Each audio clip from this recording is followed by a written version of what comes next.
Hey guys, welcome back to Survival Dispatch News. Very interesting topic to discuss today. We're going to jump right in it after Sal reads us our conflicted question of the day. What you got there, Sal? All right, here's the question for the day. You see a large mob breaking into your neighbor's house. You know he is there with his wife and children. You have about 2 dozen rounds of ammo, roughly one for each mob member. You are the only person capable of defending your own family. The mob passed your house and didn't notice you at all. Would you step out of the shadows and risk your own life to help your neighbor, or would you stay safe and protect your own family? And why? Wow. Another fantastic conflicted question. I'm already conflicted. Yeah, Let's exactly. we'll think about that. Viewers, digest that question yourselves, and you can tell us in the comments how you would answer that conflicted question. But today, very interesting topic. We've seen it on the news over the past several weeks. The farmers that have been protesting in France, and by protesting, I mean these guys know how to protest. We're talking they're spraying fertilizer crap on the government buildings. They're blocking roads. They're dumping truckloads of manure on the streets, and they're really trying to make a point here, Sal. And you and I have been researching this a little bit. You probably a little bit more than I. But let's explain to our viewers first off, why has this been happening? So this is obviously discussion a bit outside of our wheelhouse. Probably a lot of your viewers are thinking exactly that. Hey, don't these guys always talk about self-defense and guns and stuff? The truth is, I'll tell your viewers this. I actually have a master's degree in American history.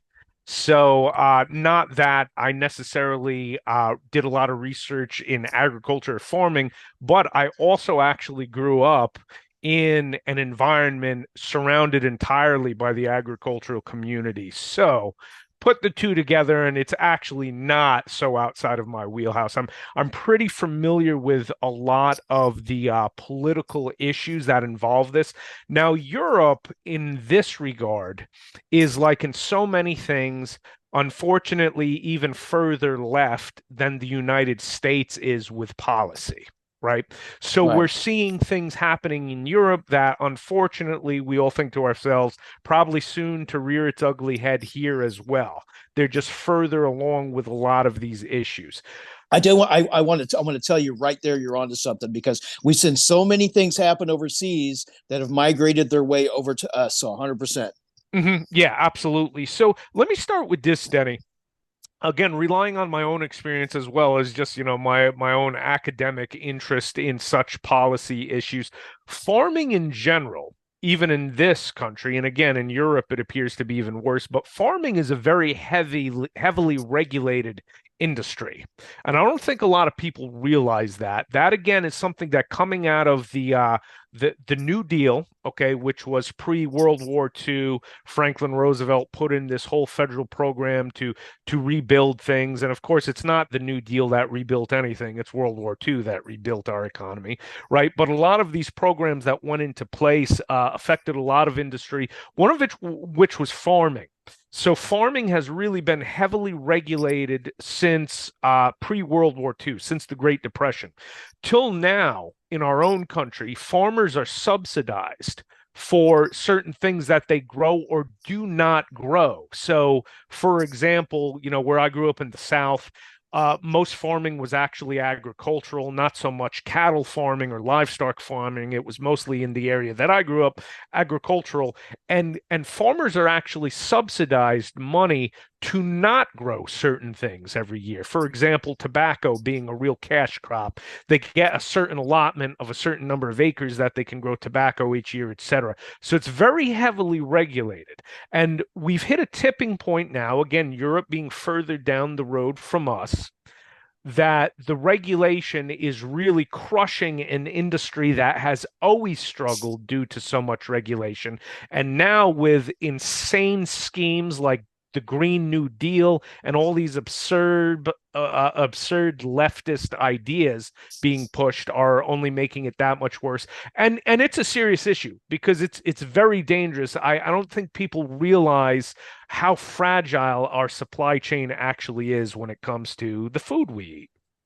Yeah, and farmers, this is a fundamental protest that questions their income or their lack of ability to make the income they need to make because of these mandates and rules that the government has put on them. And France has a long history of being the professional protesters. Man, I mean, when they protest, they really do it right. If you do your research, you'll find that they have a strong history of letting their government know when they're not happy with something, and they're obviously not happy now. There's been a lot going on the past couple of weeks. There's been a lot of updates to this. Most of the roadblocks and things that they've been doing, I understand by watching and reading the news, are starting to lift those roadblocks because the government is now saying, okay, we're going to give in. We're going to help you guys out a little bit. We're going to do this and that. I have some specific points to read about when I can find them here as well. But it's still very questionable as to if the farmers are going to be satisfied to the point that they quit protesting altogether rather, and go back to work. But the fundamental idea behind this is, look, if the farmers aren't making food, where's your food going to come from? So this, and we'll speak some more to that, but that's what's on my mind right now when I'm watching this whole thing. Yeah, absolutely. And in fact, let me frame that a little bit further. Again, going with statistics for the United States. The most recent stats I find is that currently roughly 1.7% of the population is involved in agriculture. Okay, so think about that. 1.7, let's go with 2%. It's actually slightly less than 2%. 2% of the population is actually responsible for feeding the entire population in this country. Wow. And probably Europe is not much different, right? So Europe certain European countries certainly import more food than we do. Maybe there's even less of a percentage, maybe more in certain areas. But that gives an idea of how small the percentage is. To put that in context, by the turn of the 19th, at the turn of the 19th and 20th century, okay, roughly 90% of the population was involved directly with agriculture. Okay, actually growing food.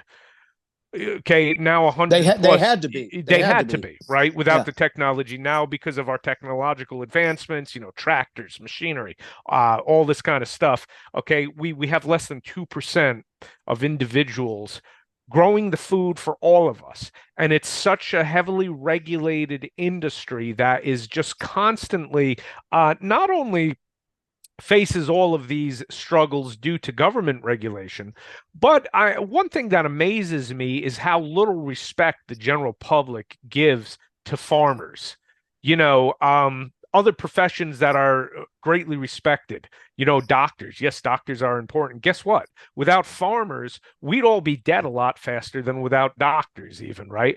A university president, as far as I'm concerned, it might seem glamorous, but as far as contributing anything is pretty much worthless as far as our, day-to-day survival. Yet, these kind of people, attorneys, university professors, all important professions. I'm not knocking them. But what I'm saying is, why is it that farmers get so little respect as it is and get so little support when we are all entirely dependent on the production of less than 2% of the population? So again, I want people to realize how dangerous this entire issue is. And the United States, like in so many other things, is probably not quite at the point that Europe is, but it's coming.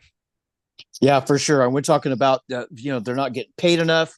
They're being choked by this excessive regulation, environmental protection law. How many stupid and EPA laws are there out there on the books that are limiting farmers' production of crops and things that they need to do?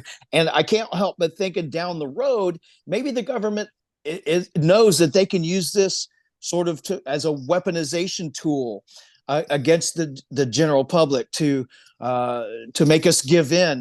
Hey, you don't have food, you're not going to survive. As you and I have discussed, this essentially would be an attack on us by our own government, so to speak, in one form or another, right? Yeah, absolutely. So I see two things in play. First of all, the whole Green Deal garbage, okay, which is what it is. It's a hoax. Now, I'm not totally, convinced that it's a complete hoax. So sure, maybe the climate is changing to some extent due to human activity. What these people always discount, though, when they make these claims is, if you look at the statistics of how many people die, for example, of exposure and cold now compared to 100 years ago, it's infinitesimal, right? It's unless you get stranded in, subarctic Alaska, you probably don't die of cold anymore. That's because of fossil fuel, right? So this Yep. whole argument based on, oh, what's happening and our sea level is going to be right. By the way, everybody can look this up. There's an article published by, actually, I think it was the Washington Post, which of course is very left leaning, but it's from 100 years ago. It's from the 1920s, arguing that the polar ice caps would be melted in 10 years. That's 100 years ago. Okay. So this is nothing new. So, to me, it's quite clear. This is the weaponization of a theory, essentially. And the people who back this are the people who are completely disconnected from all other realities too. I'll give everybody a hint. The people who tend to be very anti-gun are also the ones all on board for the New Deal, right? They don't worry about anybody invading their home, in their nice gated neighborhood. But for some reason in their head, they have it that, they're going to fry to death, on Earth. Yeah. When it gets too hot, So again, total removal from reality. And it's these kind of notions that are fostered by, again, something that is completely debatable how significant this even is, this supposed crisis, yet we're going to now jeopardize our own food supply. One of the main things that the farmers are protesting about in Europe is now the heavy taxation on diesel fuel. Oh, yes. Okay. Yeah. And this is a big one. So, if you want to talk about something that is absolutely absurd, imagine not lifting taxes on the fuel consumption by those in your society who are actually producing the food that you eat. Okay, so this is the kind of absurdity we're up to. So really what I see, Denny, happening is it's a weaponization by the left, like so many things are, and people can get mad at us for saying that. But again, I'll ask, who in the Republican Party supports such ridiculous energy bills, and I would also say who in the conservative right-wing parties in Europe support those. It's not. It's from the left. It's all leftist ideology pushing this Green Deal junk down our throats. And what I also see with it, though, is a definite strain of globalism, because if you research the issue going on in Europe currently, another thing that German and French farmers are protesting is, of course, they're being undercut by the constant influx of imported grains and other agriculture as well. And we see that right now from Ukraine into no question into France, and that's become a major issue for the farmers there in France as well, right? So once again, who does this benefit? It certainly doesn't benefit the individual national sovereignty or independence for Germany or France. Same thing with the United States. The fact that the United States imports any food is a joke. Now, granted, we export a lot too, right? But why should we be importing anything? And these are things to consider when we look at this scenario.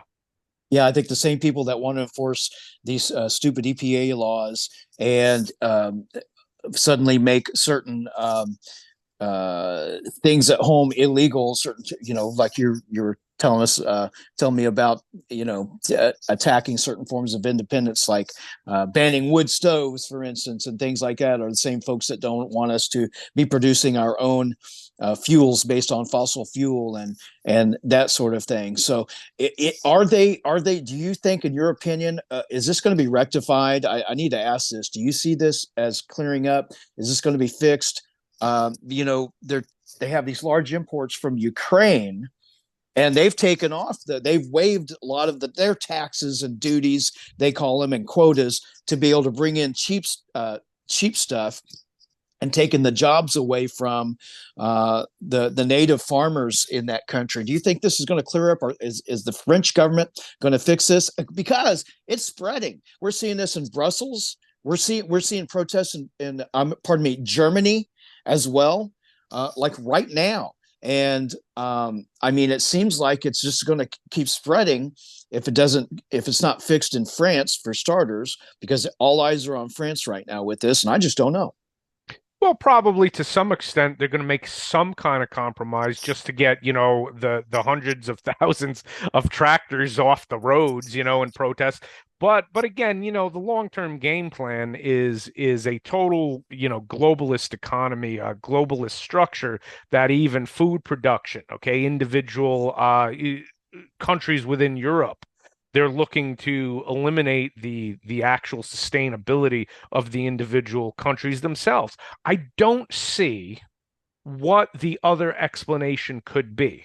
Again, using this whole green initiative insanity to hamstring your own food production seems absolutely absurd, right? But there has to be a game plan involved. So, there may be some compromises made, at least for the interim, but it's only going to get worse. And what I see is again similar to and here's somewhere where we can't just blame the left. We always blame the left for so much because they are truly the perpetrators of most problems. But here's an example where not necessarily. If you look at just our industry in general, like how much do we import manufactured in China? Okay. Oh, good Lord. Taiwan, other locations, right? Why? Because it's cheaper. Yeah. So, and there's plenty of, conservative leaning big corporate people who are totally on board with that as well, right? So Yeah. let's say it like it is. But what happens is when we put ourselves in the position where we're dependent on things as critical as our food supply, Yeah. that's a problem, okay? Maybe we'll go along with paying less for computer chips from Taiwan or whatever, but when we're in a position where we're importing certain staple food option problem, and again, Europe is just that much further down the road, it appears. Yeah. Yeah, for sure. It scares me. It scares me to see the potential for our food supply chain to be interrupted. And it scares me to think about all the people who are not prepared for something like that, people who are not in the survival and prepping community, who haven't thought ahead about that, because we import a lot of food here in the United States. And going back to this whole weaponization thing, I do think the government can take undue advantage of situations like this, and the United States government, to enforce rules and regulations that they deem necessary for political reasons, and can hold us hostage in that way, by interrupting not just food supply chains, but other supply chains of necessary things that we need as well, strictly for votes, strictly for votes. And Yeah, it is and it is that's a what very political issue. there's no question. And what amazes me, and so the strictly for votes, I wonder how the average person, even somebody who's on the left politically, the average person who's not a politician, how much thought do they give into this climate panic hysteria? I don't know, and that's why I seem to think that there is the agenda that comes from the top, and it's Yes. using this climate hysteria obviously as a weapon, right? Yes. So I wonder how big this, certainly there are those people. Again, in my experience, and I've had a lot of experience with academia and these kind of people, the more removed people are from the reality of the world, right? People who Mm-hmm. live in urban environments, people who work in professions that do not get their hands dirty, the more they buy into these kind of lunatic fringe political movements, like the green insanity. Yeah. So The problem is with those people who support this agenda, they're again so removed from it. To them, what is food? Food is, in the supermarket. And they go to the Yep. supermarket and the shelves are well stocked all the time. It never even enters their mind. What if there is a disruption to this? I'll share a quick anecdote, and people won't even believe this. This is a number of years ago. It was in the comment thread of a fairly left-leaning publication, but it was back right before Trump got elected in 2016, right? So you Okay. could imagine the usual hysteria at that time. And some of the comments were to the effect, I forget exactly what the article was about, but numerous comments being made to the effect that we should turn the electricity off on these country bumpkins. That'll learn them. Those MAGA people and whatever, right? Turn it. And it amazed me. And one guy jumped in on the comments. I didn't bother, I usually don't bother reading comments because I don't like to lower my own IQ, reading comments on some mainstream rag. If it's Yeah. something good, I'll read the comments, but like Yeah. some mainstream play, I usually so I just was, right. So then another guy comes in on the comments, is like, hey, not so fast there. It's like, you realize rural living people could turn the electricity off on us, right? That's where, Yep. like coal plants and power plants, etc.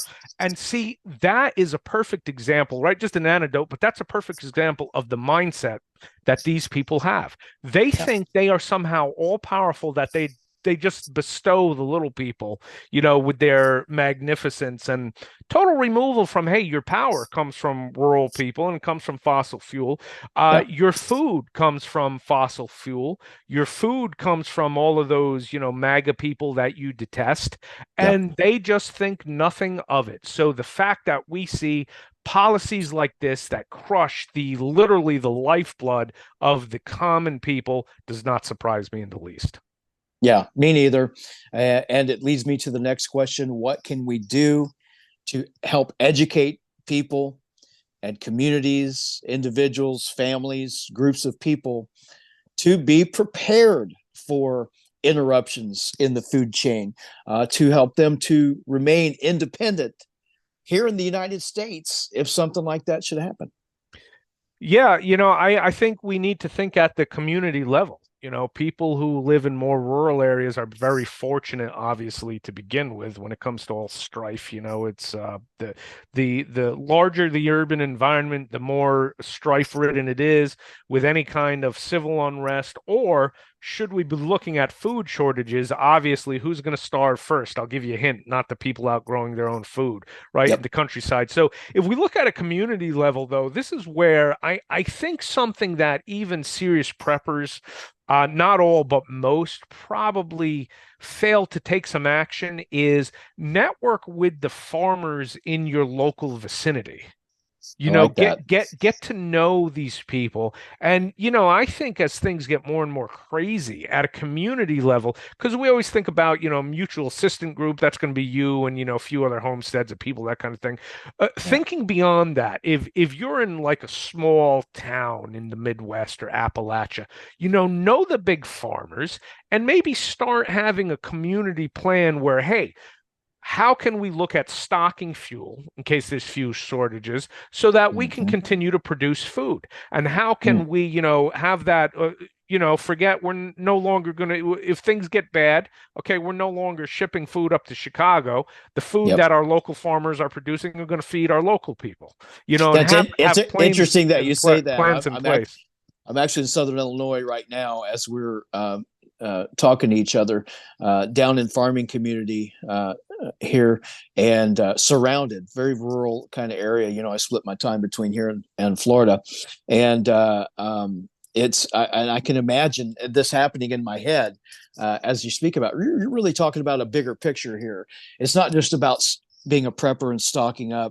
It's about the bigger picture and thinking about the community, the group, your core group of people in your community. And we have to kind of think outside the box a little bit. I think it's more than just day-to-day survival, right? It's really thinking from the big picture.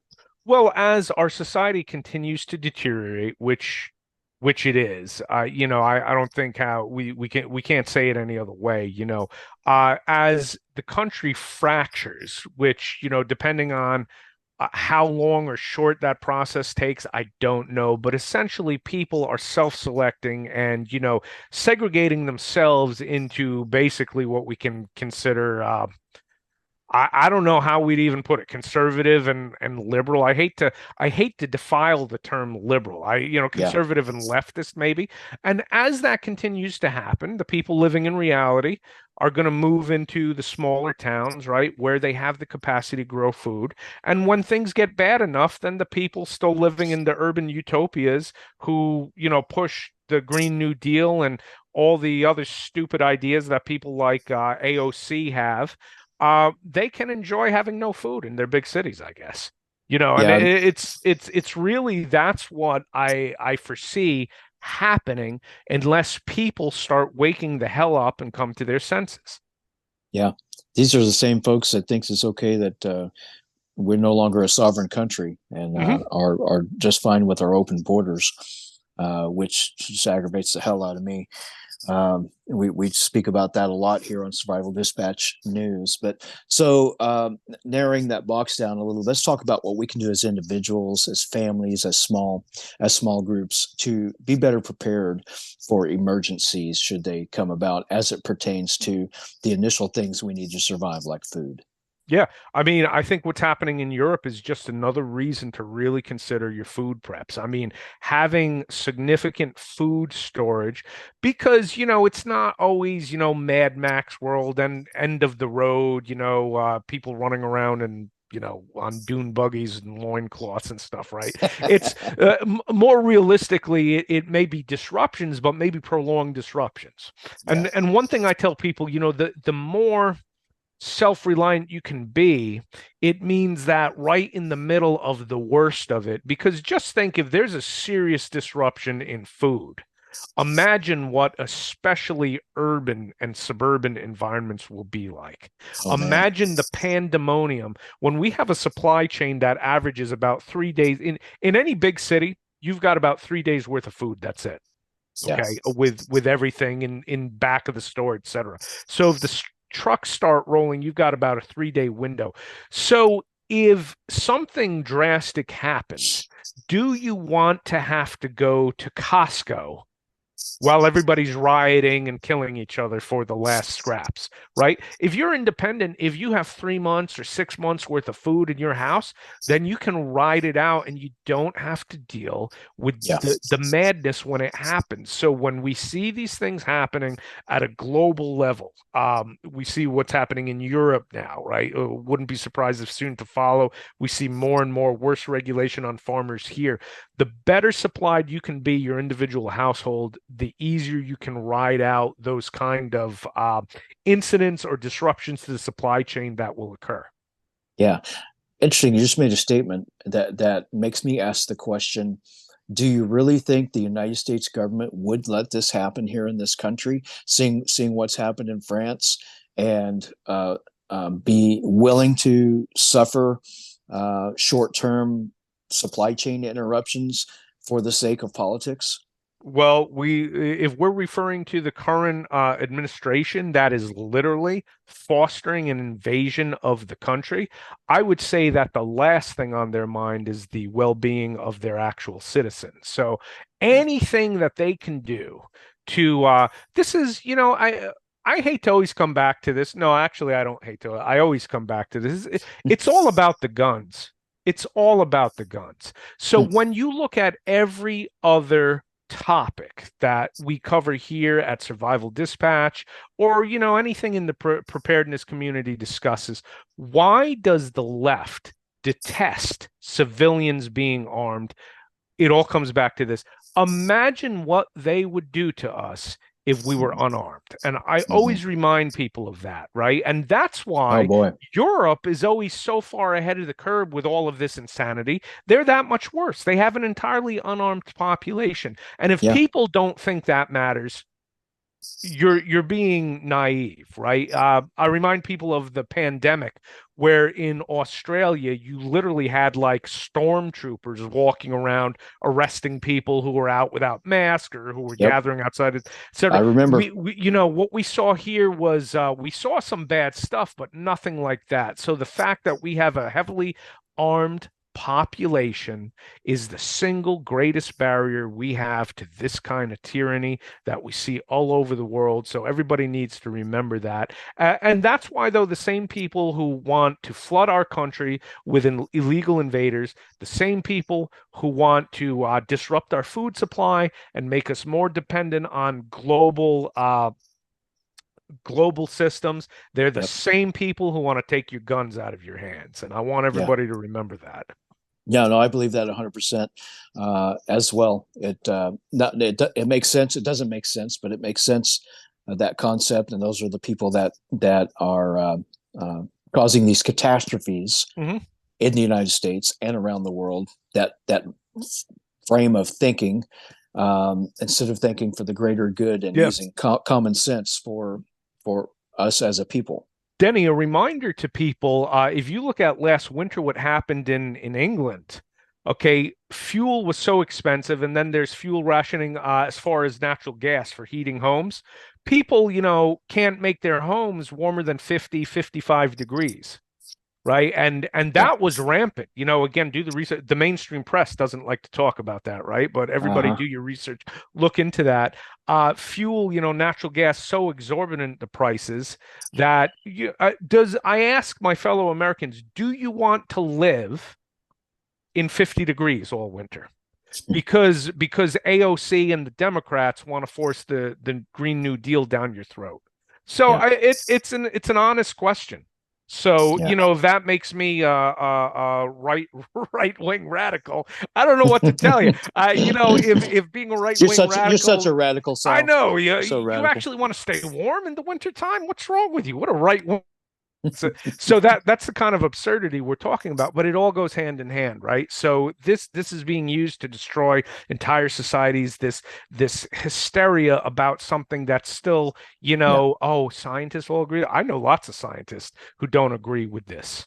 At Yeah. all, right? And if there, and again, I won't say there's no impact on the climate. There may be, but are we going to get rid of fossil fuels so we can no longer produce food or live in warmth so that we have hundreds of millions of people freeze to death in the winter so Hmm. that we can save the planet? Give me a break. Yeah. Yeah. It's supposedly so we can keep the planet from getting a degree or two warmer.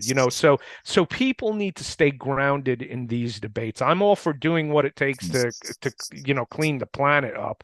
Oh, spoiler alert, go to big blue cities and see how much filth and trash and waste comes from the big blue cities. That's another Hmm. interesting tip for everybody. Go anywhere in rural America and tell me how much destruction is occurring in the environment compared to those people in big blue cities who are Yeah. forcing this down everybody's throats. Yeah. So how can you be prepared? Cast your vote for one. You use your ability to vote for the right people who are going to make the right decisions. Mm-hmm. Yes, you do need to prep. You need to prep, folks. Um, uh, in the comments, let us know, how are you prepping? Are you prepared for interruptions in the food chain? And we, like Sal said, that we're not talking about uh, only a catastrophic apocalyptic scenario. We're talking about, brief interruptions, which can Absolutely. really, which are a reality. It really could happen. It could affect you. It could affect me and all of us and our families. Are you prepared? Have you stocked up? There's a lot to say for beans and rice in the closet, and water, enough to get you by for several weeks, so that you don't have to be out there in the panic. You saw what happened during the pandemic, and toilet paper Mm-hmm. and water and supplies and food. Uh, so yes, be prepared. Cast your vote. Your vote goes along, in my opinion, with that survivability aspect of being prepared. Cast your vote, folks. and vote for the right folks. And there's a time and a place to get political, and we have to talk about the political aspect of these things that are happening, because a lot of these are happening, these things, these scenarios, because of politics. Mm-hmm. And quite frankly, just for what one person or one party's agenda. And we do see that happening here in the United States. And if you don't agree with us, that's fine. Let us know in the comments. But that's our opinion. Sal and I are very like-minded on this, and those are our thoughts. So, Sal, our time's just about up. Let's jump into that conflicted question one more time and have a discussion on that. Yeah, okay, so I'll read it again. So believe it or not, I actually find this one a little more straightforward than, because we've had some real doozies, right? Oh, This one yeah. to me is a little more straightforward. So let me read it again. You see a large mob breaking into your neighbor's house. You know he is there with his wife and children. You have about 24 rounds of ammo, roughly one for each mob member. You are the only person capable of defending your own family. The mob passed your house and didn't notice you at all. Would you step out of the shadows and risk your own life to help your neighbor, or would you stay safe and protect your own family? Why? Okay, so let's break this down. It's a large mob, so it's a multiple people, lots of people. In my mind, a large mob is, I don't know, 20 people in my mind. We know they're there with wife and children. I'm reading this off of my screen. 24 rounds. So first off, I would have a hell of a lot more than Yeah, 24 rounds of that's ammo. where I went immediately. That was a failure in your preps right there. Come to on, be, you conflicted card yeah, people. You're not being realistic here. We have a lot more freaking ammo than that. right. But let's play along. We only have Mhm. 24 rounds, 24 rounds of ammo, one for each mob member. So that tells us how many there are. 24 bad guys, Sal. Yeah, Uh, that's a lot if you're on your own. now, is this rifle, pistol caliber carbine? What are we using here? I don't know. If it's me, I'm probably in this scenario. I'm going to have my own personal rifle here, I guess, with 24 rounds in my magazine. They passed by my house and went to my neighbor's house. Didn't notice us at all. Ah, oh, geez, man. Wait, who answered first last time? I think you. So I think it's my turn. Go ahead. Yeah, okay. So, the lack of ammunition plays heavily into this, but also, so if we know the numbers, we got 24 bad guys. That if you have a man and his family on his own, and then you've got two guys up against 24, the odds are not good, right? Especially if it means you're not fighting defensively, you're going to venture out and somehow engage them while they intercept them on their way to your neighbor's house. That's a suicide mission. Okay, it might be doable if you're fortified. But intercepting a force that outnumbers you 24-1 with your 24 rounds of ammo. So that's a suicide mission. So for me, it's no longer even a matter of, oh, what is the right thing to do? What is the moral thing to do? If you go out, you will die.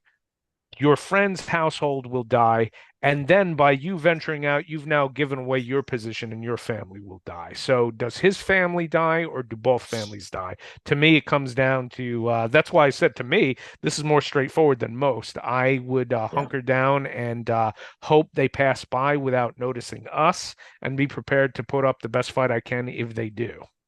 Yeah. Yeah, just not a real realistic scenario for those of us who are little more prepared for a scenario like this. I've got a 6 30 round magazine loadout on my carrier, within my reach there if I need to exit the house, and that's it's 180 rounds versus 24, and but playing along with the game. Yeah, this is an apocalyptic scenario. This is not like normal, like right now, here and now, as things are. Mm-hmm.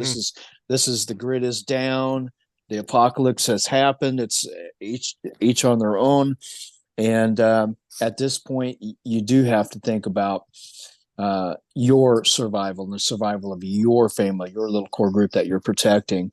And yeah, if you don't have knowledge of tactics and combat training, why are you going to leave cover and concealment with only enough ammo to engage each bad guy with one round, just not feasible. I'm going to concentrate on protecting my family in my house or wherever I'm at, like you are, and say a prayer for my neighbor. But I'm not going to commit suicide and leave my wife and children as food for the bad guys to because all this I've brought their attention to me and what's in my house and my family, so I'm not going to do that. So my answer is going to be the same as yours, Sal. It's not an easy one, and No. it's not easy to throw our personal beliefs and morals out the window. And who's to say what we would actually do if this actually happened? We're surmising what we would do based on this scenario, but I am damn sure going to have more than 24 rounds on me. So, even if I had more ammo, Sal, I probably Right. would stick around and just protect my territory, my family, the I things that are think the close to me. odds are too great. And of course, leading up to that, so obviously based on that scenario, it is a very desperate, truly post-apocalyptic setting, it sounds like. Yeah. I'll plug a book that is phenomenal that I read a number of years ago. And in fact, it is, in my opinion, it's the single greatest prepper fiction book ever written. And it was written Oh, in 1910. And the reason I say it's the best prepper fiction book ever written is because there's nothing post-apocalyptic fictional about it. It's okay. actually set in real history. It's written by a German author named Hermann Lanz. And get this, it was written in 1910. Tragically, Hermann Lanz died in the First World War. Hmm. The book is called The Warwolf. So for anybody listening, if you look on Amazon, look for The Warwolf, a peasant Mm-hmm. chronicle of the 30 Years' War. Hmm. It is an astounding book because what happened, the 30 Years' War took place in Europe um, for literally a period of about 30 years, hence the Yeah. name, where you had all these fiefdoms who went to war, and it was a total catastrophic breakdown of law and order throughout the European continent. Hmm. And in the 1500s, right? So, basically late Middle Ages. This book follows one particular character who becomes basically a war leader for his own community. Okay. And it gives you an idea. Again, there's nothing new under the sun, right? You strip away the computers and the iPhone and all that. We're the same exact creatures as these people were in the 1500s, right? Mm-hmm. So, one of the things about this book, it really teaches you the need for community because the way they survived during this insanity, because what would happen is you had roaming gangs of thugs, basically, literally small armies who were, one group loyal to this duke and one group loyal to this guy, and right, Hmm. and they would just like ravage the countryside going through.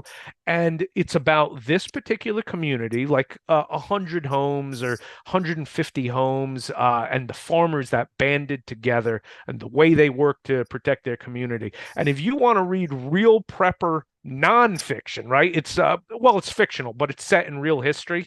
Yeah. um if you're a prepper, you need to read that book. So let me plug that one to everybody. Plays right Yeah. into this whole thing we're talking about. When we talk about breakdowns of law and order, breakdown of food production, you want to Yeah. talk about having it tough. Imagine living in the 1500s when everything goes to hell in a handbasket. What about food Yeah. production then, right? You're literally on your own. So yeah, read that book. And like I said, it's the best prepper book ever written, in my opinion. That sounds awesome. I think we need to throw that I'll send you the information link into our. so you can Okay, share. You super. can share the link, and the like. Just popped into my mind because it is literally right up the alley of everything we just discussed tonight. Yeah, awesome. Let's do that for sure. Send that to me, Sal, and we'll make sure that the folks that are watching this video have access to that information as well. Wow, what a great discussion. Really appreciate your time, Sal. Again, Salvatore De Janeiro. Check out his book, 21st Century Minuteman. It's available on Amazon. Lots of just fantastic information and experience from this guy, and I'm truly thankful for you for joining me, Sal. Folks, let us know in the comments what you think about our discussion today. Are you prepared for interruptions in the food chain? Or have you stocked up?